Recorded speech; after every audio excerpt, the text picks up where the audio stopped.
Get ready, children. It's time to float!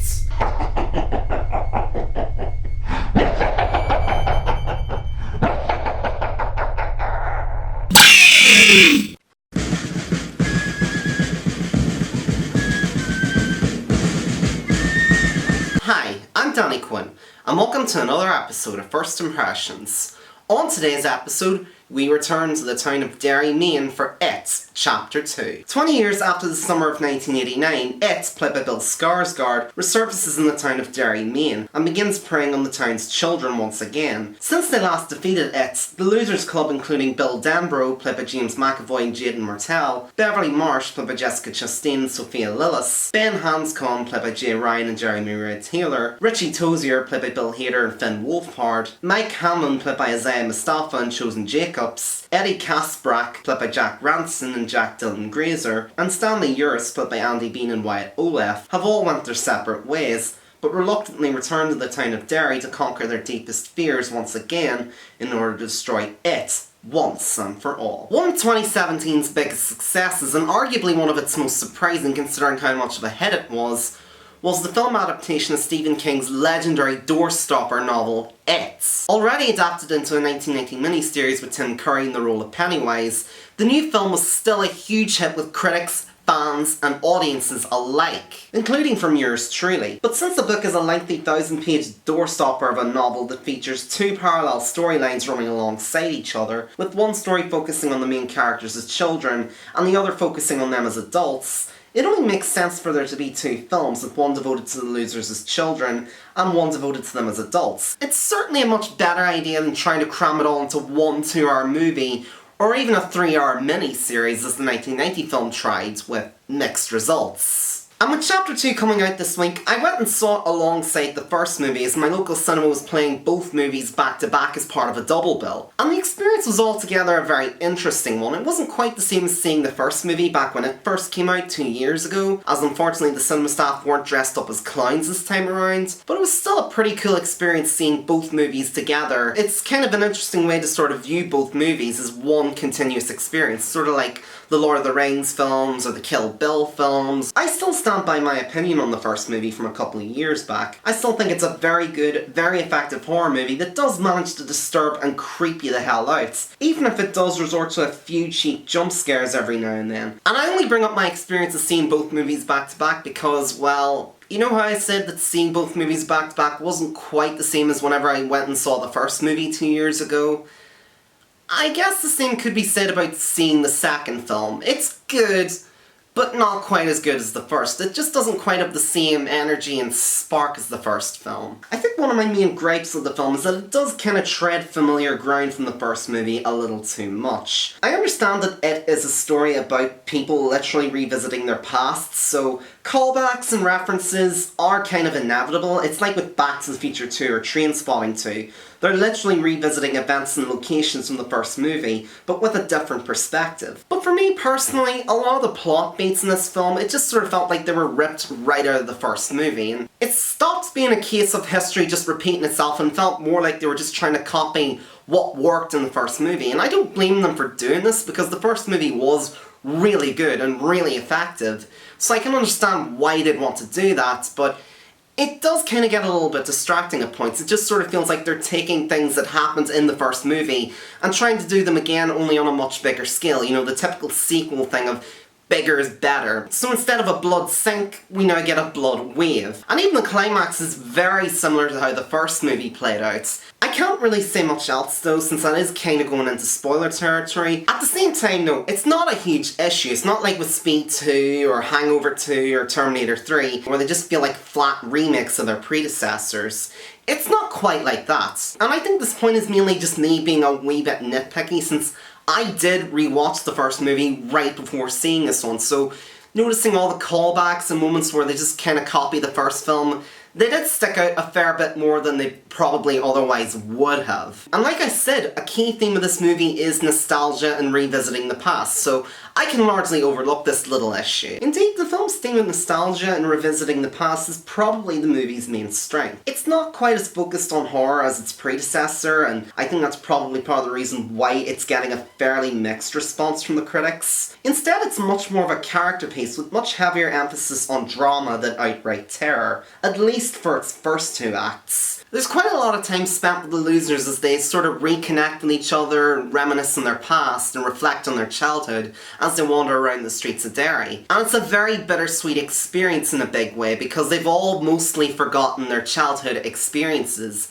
with the exception of Mike, who's the only character of the group to have stayed in the town. And that does play a big part in his character because he's very much stuck in the past and is so utterly devoted to trying to defeat it, as it's pretty much the only way that he thinks he can properly move on and be at peace. As for the rest of the characters, when they revisit the town, it opens up a lot of old wounds for them, but at the same time, it also brings back a lot of fond memories.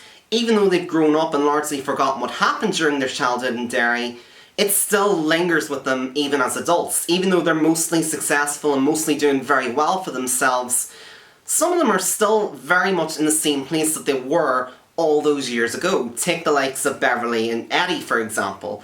Beverly has just swapped out an abusive father for an abusive husband. Eddie has swapped out his overprotective mother for an overprotective wife. And just to hammer the point home, his wife is literally played by the same actress who played his mother in the first movie. But even though this movie is largely devoted to the losers as adults, there's also a fair few flashbacks scattered throughout the movie. And even though the younger actors are still great and the chemistry between them is very strong, for me personally this is probably the weakest aspect of the film. The movie's already well over 2 hours long, and even though there's some great scenes with the losers as children, I personally felt that most of these scenes just killed the pacing stone dead. And some even just felt like deleted scenes that they just couldn't fit into the first movie for some reason and probably should have just been left on the cutting room floor. In fact, in some cases, many of these scenes even kind of mess with the first movie's continuity. One scene that especially feels very awkwardly inserted into the film is a flashback scene involving Ben and his encounter with Pennywise, as he plays into Ben's crush on Beverly. Even though Beverly is already sporting her cut hair and most of the first movie takes place after school has ended, but at the same time there are some flashbacks that do work really well. I do like a few of these scenes, most notably the scene involving the losers in their funhouse. I think that's a very fantastic scene, and I like how we kind of cut back and forth between the older and younger versions of these characters. It's a very poignant and sobering scene that does feel very emotional and genuinely effective. It's one of the few instances where the flashbacks in the movie I think are very effective. And just like the first movie, the acting all across the board is fantastic. The child performers are great. James McAvoy is excellent. Jessica Chastain is really good. I absolutely love Bill Hader as Richie. He absolutely rocks in the role of Richie. I mean, he's just as loudmouthed and foul-mouthed as ever. Granted, they can overact a wee bit on occasions, kind of like the adult actors in the miniseries, but it never gets quite as bad as that. And I can mostly overlook this issue because they're basically playing overgrown children, and I think within the context of the story, that particular approach makes sense. Wait a minute, I almost made it through this entire review without talking about Pennywise, or It as he's so aptly named. What else can I say except Bill Skarsgård is still brilliant in the part. He's just as cruel and playfully sadistic as he was in the first film, although I do think the Pennywise persona is a little overused in this film. I like how the first film largely held back on him up until the final act, although the many tricks that It has up its sleeve do mostly make up for that. And even though the film is a lot more focused on drama and character growth than the first film, that doesn't mean it's lacking in the horror department. This film can be pretty intense at points. I mean, there's a lot of moments in this film that really do push the 15 rating to its limits. Almost to the point that I'm surprised that this movie managed to get away with a 15 rating at all. Especially without cuts. I mean, the first movie was already kind of very strong for a 15, but this movie, this might be one of the strongest 15 rated movies I think I've ever seen, and I was really surprised that it managed to get by without any censorship whatsoever. And I also have to give a lot of props to director Andy Muschietti, who made both of these movies. He really knocked it out of the park with the first movie, and he does a really good job in this film. Like, he has a real skill at creating horror, but he also shows a real skill at blending laughs, scares, emotional heartbreak, and excitement all across the film, sometimes even within scenes, which is really damn impressive to say the least. I think the dude definitely has a lot of skill as a filmmaker, and I really can't wait to see what he's going to tackle next. I'm aware that he's supposed to be doing the Flash movie, which is currently stuck in development hell, and I'm curious to see how that turns out on his watch, because I do think he has a lot of potential, and as many blockbusters have shown, horror directors do often tend to make great blockbuster directors. I mean, just look at Shazam, just look at Spider-Man, just look at Aquaman, just look at the Lord of the Rings films, just look at Guardians of the Galaxy.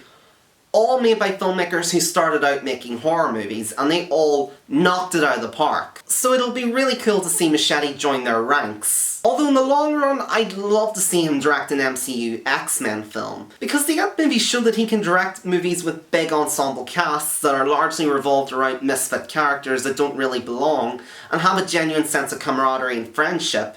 And I think he could provide that level of heart and humour and drama and laughter within the confines of an X-Men film. I think he'd be really well suited to that. Whatever he does next, I'm really looking forward to it, is all I can say. Overall, while I wouldn't quite call It Chapter 2 as good as the first film, I would say it's good in its own right. It's still a very effective horror film, and it's also a very effective drama as well. I think it's a very poignant and sobering tale about revisiting your past and really looking back on nostalgia, and it does manage to really pack one hell of a punch on an emotional scale. The writing, directing and acting are all great. The focus on drama over horror is very effective. The horror itself is still horrifying. And that's before we get to the emotional as all hell final scenes, which wrap up the story on a mostly very satisfying note. Yeah, it is a little overlong. The use of flashbacks is often a little clunky, and I do kind of take issue with the film reusing a lot of beats from the first movie, but aside from that, it's a really good film regardless, and I definitely recommend you check it out if you get the chance. I'm gonna give It Chapter 2 a strong 7 out of 10. I was tempted to give this movie an 8, but I gotta admit, the clunky flashbacks did kind of knock it back a wee bit for me. Regardless though, if you're a fan of the first movie, I definitely recommend checking this out. I think you're really gonna get a kick out of it. I really do hope that someday we might get a cut that combines both movies. Something akin to Kill Bill, The Whole Bloody Affair, or Tarantino's re-edited Hateful Eight for Netflix. Yeah, it'd be quite lengthy, but you know what? I'd watch it. Whether it be in the cinema or in the comfort of my own home. Either or is good enough for me. So It Chapter 2, have you seen it yet? If so, what did you think of it? Did you like it? Did you not like it? What did you like about it? What did you not like about it? Let me know down in the comments below. Thank you once again for watching. I hope you enjoyed this video. If you did, feel free to leave a like, leave a comment, maybe even subscribe to my channel while you're at it. If you're already subscribed, don't forget to hit the bell icon. That way you'll be notified whenever a new video is out. If there's anything I can do to improve my presentation, do let me know. I'm always happy to hear feedback as long as it's somewhat constructive. If you want to follow me on social media or support me on Patreon or check out my website, links are below down in the description. And until next time, I'm Danny Quinn, and I hope you have a pleasant evening.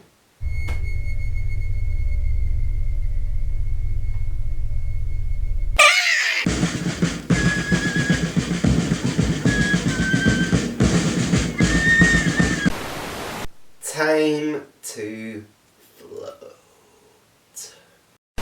Time to float. Time to float.